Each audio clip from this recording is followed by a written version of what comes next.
Hello friends, तो आपका एक बार फिर स्वागत है हमारे चैनल में जिसका नाम है बाइनरी ट्रेडिंग हिंदी। और हम ट्रेडिंग बेसिक का एक कोर्स देख रहे हैं। इस कोर्स का यह दूसरा पार्ट है। पहले पार्ट में हमने ट्रेडिंग के बारे में देखा था, ट्रेडिंग क्या है और हमें इसकी आवश्यकता क्यों है और हम सफलतापूर्वक ट्रेड कैसे कर सकते हैं। और आज हम देखने वाले हैं कि व्हाट इज़ एसेट, एसेट क्या है। इसमें हम currency pairs, shares and index, commodities और क्रिप्टो करेंसी के बारे में सीखेंगे। तो पहला पॉइंट देखते हैं, व्हाट इज एसेट। एसेट क्या है? ट्रेडिंग वर्ल्ड में एसेट एक वस्तु है। इनमें पैसे, सिक्योरिटीज मतलब प्रतिभूतियाँ, रॉ मटेरियल मतलब कच्चा माल, इंडेक्स एंड डिजिटल करेंसीज मतलब सूचकांक और डिजिटल मुद्राएं शामिल है। किसी एसेट का मूल्य उन एसेट के लिए बनाए गए ट्रेड्स की मात्रा से प्रभावित होती है। किसी एसेट को जितनी अधिक बार खरीदा जाता है उसका मूल्य उतना ही अधिक हो जाता है।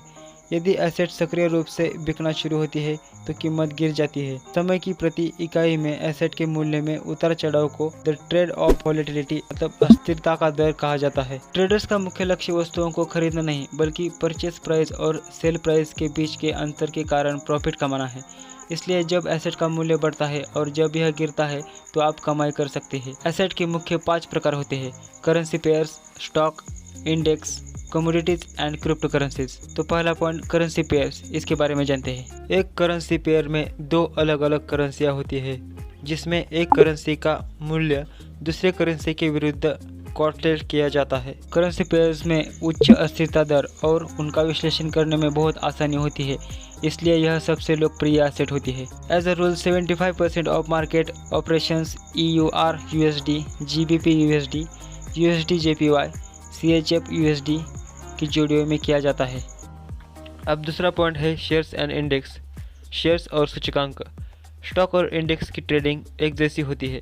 शेयर्स वह प्रतिभूतियाँ है जो इसके मालिक को कंपनी बेचे जाने पर लाभांश मतलब डिविडेंड्स और कंपनी की संपत्ति का एक भाग प्राप्त करने का अधिकार देती है। करेंसी पेयर की तुलना में स्टॉक और इंडिसेस में अस्थिरता की दर कम होने के कारण जोखिम भी कम होती है।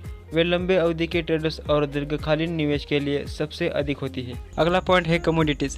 कमोडिटीज़ में तेल मतलब ऑयल, गैस और धातुएं शामिल है।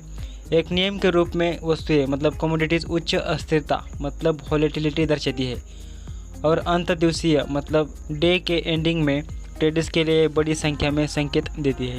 ये लास्ट पॉइंट है क्रिप्टो करेंसियाँ। क्रिप्टो एसेट डिजिटल वित्तीय साधन होते हैं।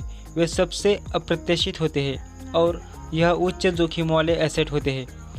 उनकी रेटिंग उच्च अस्थिरता वाली होती है और विस्तारित समयावधि तक वे एक ही दिशा में आगे बढ़ सकते हैं।